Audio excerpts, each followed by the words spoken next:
So this is a good question, and it's one I've talked about a few times, and it will definitely be in the self-service coaching bank. This is not just a problem for you. This is a problem for every single person in the entire world who ever speaks any English anywhere, including myself.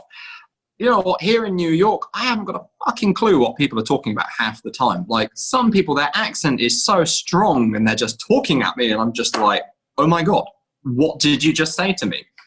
And it seems to go two ways, because I find myself having to repeat myself, because like people, first of all, they tend to be surprised because I speak with a British accent, and you know, if you don't expect it, like it's like, ooh, and then before you know it, you haven't heard what they've said. Second, it's probably just as tricky sometimes to understand my accent as it is for me to understand their accent. Does this mean I should learn to speak in a New Yorker accent? Hell no.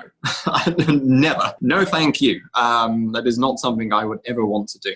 Though it is quite fun to give it a go, and that's a completely different issue. However, what is important is to develop the receptive skills, the ability to actually hear and understand that.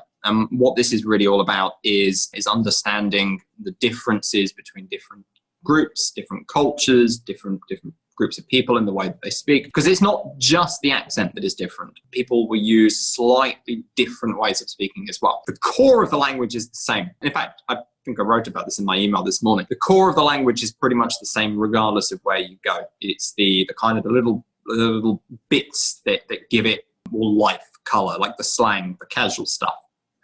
That tends to be a little bit different. What I recommend is,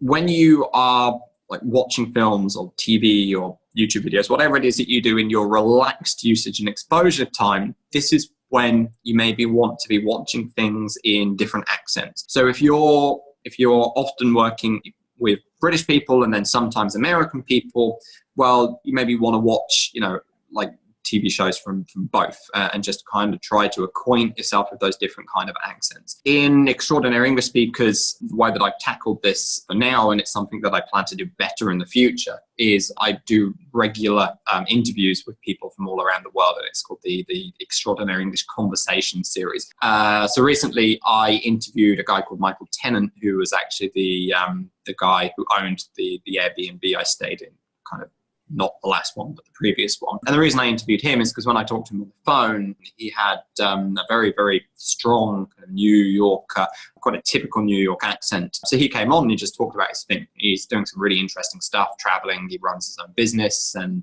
the point of it for you guys is exposure to different ways of speaking. So it's less about the productive skills, practicing those with, say, shadowing or something like that, and really just more about exposing yourself to it and understanding that it's always going to be a problem. It's never something you are not going to struggle with unless you dedicate your entire life to mastering every accent and understanding all the subtle differences and all of that stuff. It's always going to be an issue. It's an issue for native speakers as well. It's not just you. But that's where I would start. If there are people you regularly use English with, focus on that first. Find TV shows with those people speaking that kind of English, and just get your ear used to it over time. Yes, you can go further with it. You can do dictation of multiple accents. You can do shadowing of multiple accents.